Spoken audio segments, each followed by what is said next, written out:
ज्योतिबा फुलेंचं पात्र तुम्ही साकारलेलं आहे. पहिलं तर तुम्ही मला सांगाल की टीजरमध्ये हुबेहूब आम्हाला तेच दिसत आहेत, यामागे काय नेमकी मेहनत होती?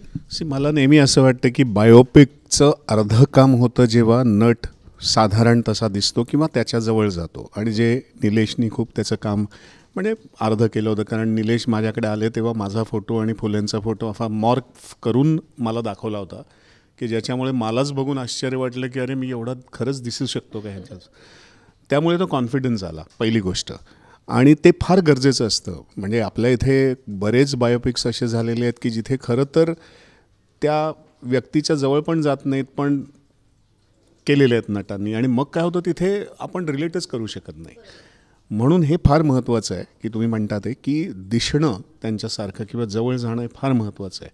आणि तसंच राजश्रीचं पण कास्टिंग झालं होतं. म्हणजे तिचं सगळं एक अपिअरियन्स किंवा तिचा हा, आणि प्लस तिचे जे सगळे एकूण जे तिचं ॲटिट्यूड आहे लाईफकडे बघण्याचा, तो फार महत्त्वाचा होता. त्यांनी अर्धं काम होऊन जातं, आणि म्हणूनच हे खूप छान झालं आहे.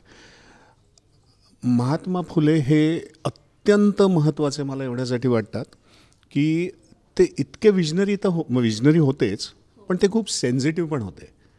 म्हणजे ते एका अर्थाने खूप अग्रेसिव्ह होते काही वेळेला, पण खूप सेन्सिटिव्ह पण होते. ह्याचं कारण सांगतो की असे खूप सामाजिक पुढारी असे आहेत जे बोटावर मोजण्या इतके आहेत, ज्यांनी त्यांच्या सहचारणीला पण बरोबर घेतलेलं आहे. असे खूप कमी आहेत, बोटावर मोजण्या इतके आहेत.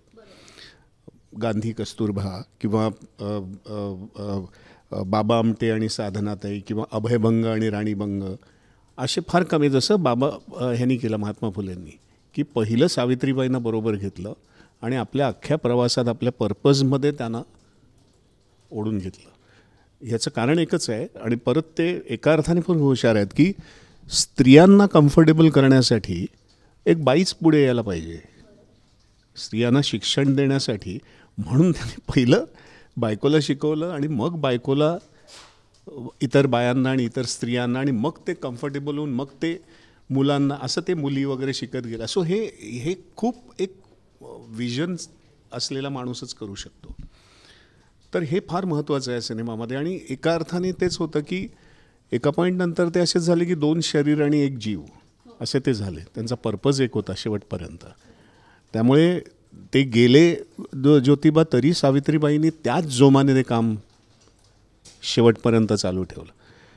त्यामुळे हा सिनेमा इतका महत्त्वाचा आहे की आपल्या आत्ताच्या ह्याच्यामध्ये आपण खूप छोटे छोटे गोल्स असतात. आपल्याला हे घ्यायचं आहे, ते घ्यायचं आहे, घर घ्यायचं आहे. आपल्याला एक ॲक्टर्स म्हणून पण आम्ही म्हणतो ना की अरे हा रोलला आपल्याला काहीतरी अवॉर्ड मिळाला पाहिजे, हे सगळं असतं. पण तुम्ही परत जगताय कशासाठी किंवा तुम्ही आलायत कशासाठी? तुमचा काही पर्पज आहे का? जसं आता हिला एक सापडलं, ही इतकी वर्ष ते करते, मग तिच्या अभिनय आणि ह्याच्या तिचं एवढं मोठं काम आहे समाजाला हे देणं. पण इतर आपण करतो आहे का काही किंवा असं करतो? तर ह्या सगळ्या गोष्टींची डेफिनेटली प्रश्न उठतात, किंवा मला आतून ते हल्लो मी हे सगळं करताना.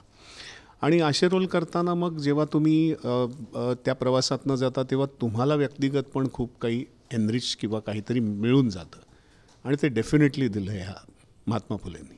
म्हणजे तुम्ही लुकमध्ये पहिला टप्पा तर चांगल्या प्रकारे पार केलेलाच आहे, पण भूमिकेविषयी सांगताना म्हणजे जेव्हा आपण ती भूमिका जेव्हा साकारतो त्यामध्ये स्वतःला शिकण्यासारख्या खूप गोष्टी असतात. भूमिका साकारता साकारता तुम्हीही फुलेंच्या अनेक गोष्टी शिकल्या असाल, तर त्यापैकी तुम्हाला एखादी कोणती चांगली वाटली की जी आपण आत्मसात केलेली आहे आणि आपण पुढे आचरणात आणणार आहोत?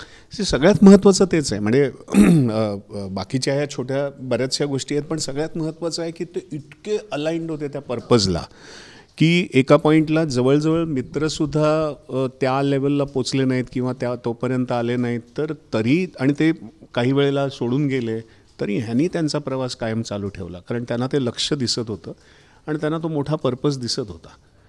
आणि मुख्य म्हणजे सांगायचं असं की त्यांनी हे सगळं एवढ्यासाठी केलं की त्यांना हे दिसत होतं की स्वातंत्र्य आपल्याला जरी मिळालं तरी आपली तयारी नव्हती ते झेलण्याची, स्वातंत्र्य झेलण्याची. कारण आपल्या जनतेला स्वातंत्र्य विचार करण्याची मुभच नव्हती किंवा सवयच नव्हती, प्रश्न विचारण्याची किंवा स्वतःला प्रश्न पाडण्याची ही सवयच नव्हती.